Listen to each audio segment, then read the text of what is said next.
Ma siamo soli o non siamo soli? Essere soli o non essere soli? Oggi ti parlo proprio di questo argomento. Seguimi fino in fondo. Ciao, sono Caruso Colzi, il fondatore di Ipnosi Naturale e il CEO di NotToDuality.com. Oggi ti vorrei parlare di un argomento che tratto spesso con i miei clienti e alcuni percorsi vanno proprio in quella direzione. L'argomento dell'essere soli, del se siamo soli, è gigantesco, quindi te lo dico subito, non ti aspettare che questo video sia esaustivo.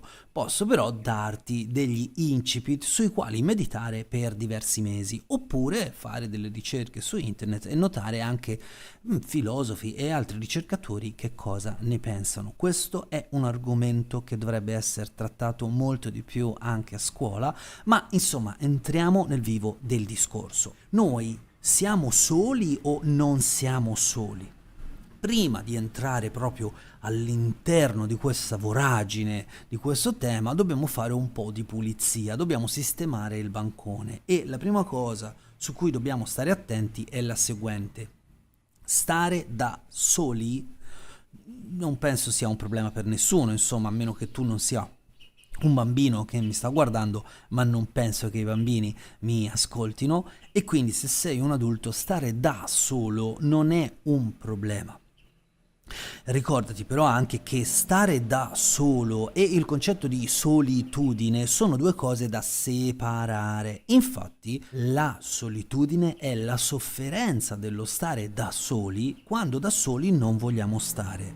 Ma una cosa particolare è che la solitudine peggiore non è quella di quando noi siamo da soli, ma è quando siamo in compagnia e comunque ci sentiamo soli, non accolti, non compresi. Quella è una solitudine di una spanna più elevata. Ma che vuol dire stare da soli non è un problema? Vuol dire che quando fai la cacca o quando ti fai la tua doccia o se devi fare una telefonata importante e ti chiudi nel tuo studio, non è un problema se stai da solo. Se stai studiando e torni a casa, ti chiudi nella tua cameretta e stai da solo, quello non è un problema. Allora, non stiamo parlando dello stare da soli, non stiamo parlando della solitudine. Va bene? Abbiamo fatto un po' di pulizia sul bancone. Adesso entriamo direttamente invece nel tema. Siamo soli? Intanto ci sono diverse sfaccettature delle filosofie e dell'avvallare l'ipotesi che siamo da soli. Per esempio, noi siamo unici e irripetibili, non c'è un altro essere umano uguale a noi. Anche nel caso dei gemelli omozigoti non sono uguali, siamo unici e quindi nella nostra unicità siamo soli. Allora siamo soli? Quali altre mentalità, quali altre idee avvalgono questa ipotesi? Noi non riusciamo mai, questo l'ho detto tante volte, non riusciamo mai ad osservare la realtà per come è, la realtà noi la percepiamo per come siamo. Allora non abbiamo in comune nessun tipo di realtà, quella è la nostra realtà, è solo la nostra soggettività, esiste solo la nostra soggettività, quindi siamo soli. Approfondiamo un po' anche altri aspetti di queste tematiche, per esempio, chi mi conosce sa che amo la comunicazione e il primo assioma della comunicazione dice che non si può non comunicare. Tolgo la doppia negazione. È impossibile non comunicare. Da un punto di vista della comunicazione, dire questo ha senso, ma da un punto di vista invece del tema che noi stiamo trattando, siamo soli o non siamo soli, no, non ha senso, perché c'è un basamento della incomunicabilità di fondo che ci impedisce realmente di comunicare. Io nel momento in cui dico una parola è una mia rappresentazione della mia realtà e io percepisco la realtà per come sono, non per come è, quindi è una mia rappresentazione che viene codificata in qualche modo dall'area del linguaggio, Wernicke, Broca, vicino all'area primaria uditiva, bla bla bla bla bla bla bla bla bla, che poi esce fuori con una codifica che è una parola, che è facente parte di una lingua, che è una convenzione che accettiamo nella società, però io so che cosa vale per me quella parola, non so che cosa andrà a valere per l'altra persona che mi ascolterà o per le altre persone che mi ascolteranno, perché loro percepiranno la loro realtà attraverso come sono, non per quello che è realmente la realtà. E allora si può realmente comunicare? Beh, vediamolo anche in un altro modo. Per molto tempo la nostra insegnante ci dice che il tappino di questo pennarello è rosso e indicando questo pennarello dice a tutti i bambini: guardate bambini, d'ora in poi questo colore qui voi lo chiamate rosso, voi lo chiamate rosso. Ah, tutti rosso, rosso. Io so il rosso che vedo io, ma non so Giannino che rosso vede, non so Clarissa, non so Rossella, non so Alessandro che rosso vedono. Noi non possiamo guardare nella testa delle persone e riuscire a percepire la realtà attraverso i loro occhi veramente. Infatti la comunicazione dovrebbe servire proprio a questo, a cercare di spiegare quello che io percepisco della vita, metterlo in condivisione in modo che possiamo tutti quanti fare, no, un grande team. Ecco. Ora il problema altro rispetto al fatto che noi siamo esseri soli è che già conoscere noi stessi è un percorso che certe volte è così lungo che non basta una vita. Figuriamoci se gli altri conoscono te.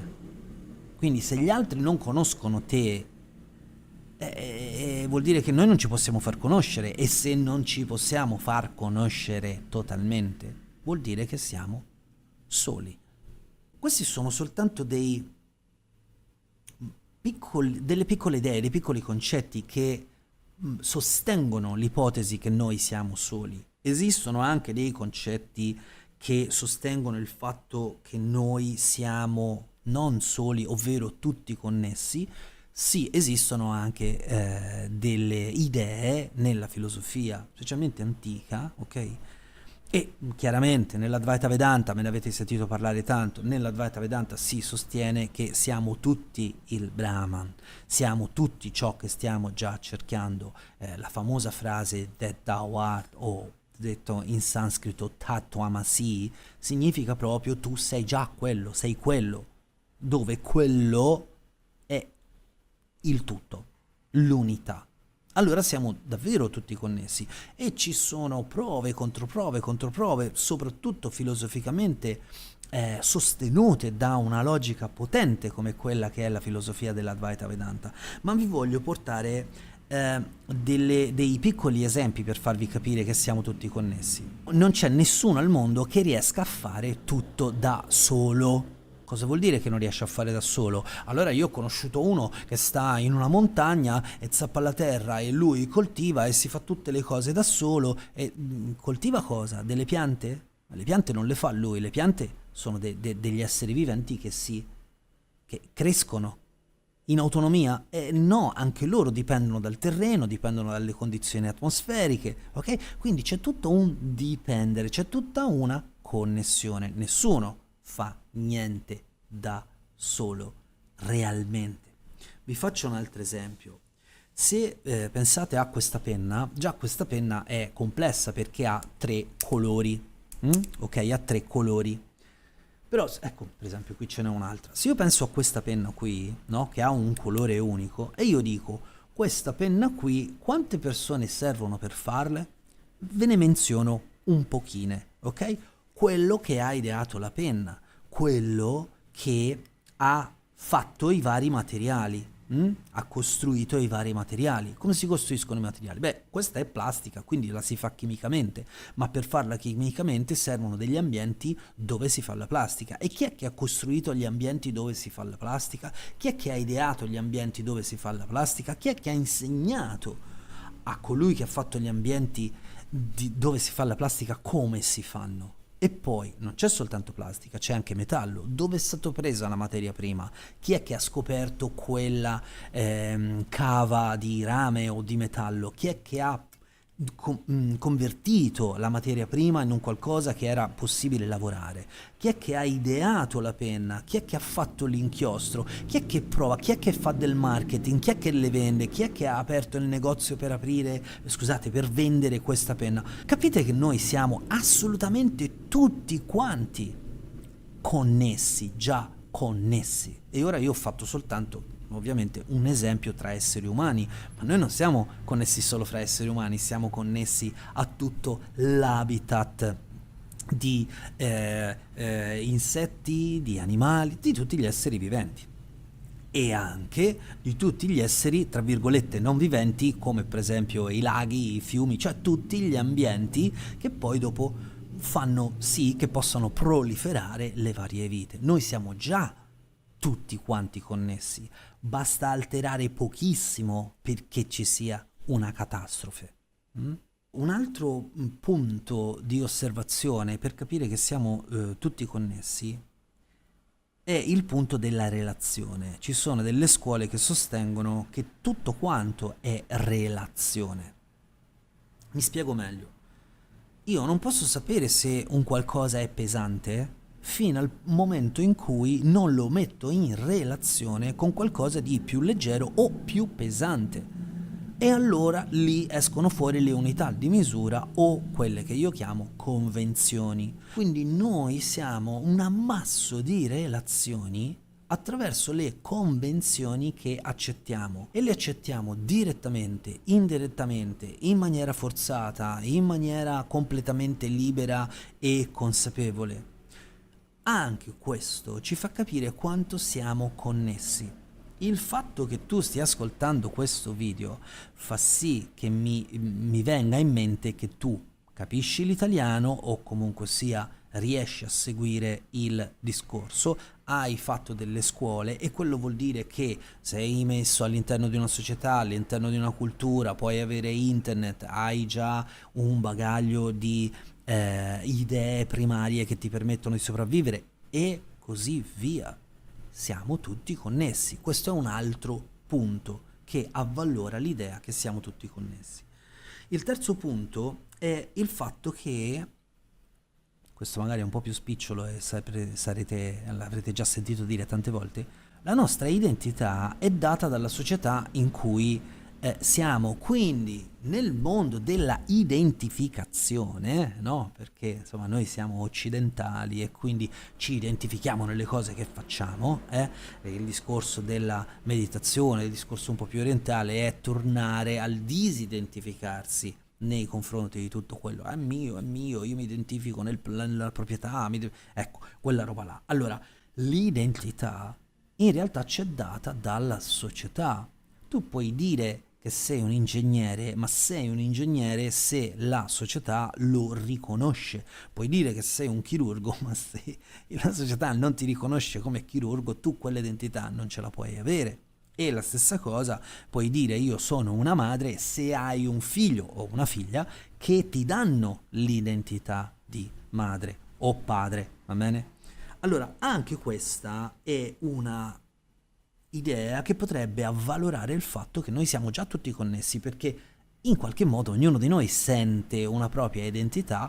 Questo significa che risente dell'intera società in cui vive, in cui si esprime. In questo caso ho detto società, ma potrebbe essere un po' sinonimo anche di cultura, va bene? Abbiamo visto che in realtà siamo soli e siamo anche tutti connessi. Allora, la fine di questo video, ti ricordo, te l'ho detto all'inizio, che questo non è un video esaustivo, ti do dei piccoli spunti per far sì che tu possa meditare tra i 3 e i 6 mesi su questi temi e possa investire veramente tanto tempo per capire da quale parte stai e come stai utilizzando questi piccoli strumenti che ti sto dando. Ma la parte finale è che noi siamo in realtà tutti quanti allo specchio per cercare di capire chi siamo e contemporaneamente ognuno di noi è lo specchio della realtà e quindi ci specchiamo e specchiamo e uno specchio di fronte a uno specchio crea un infinito che però non è reale.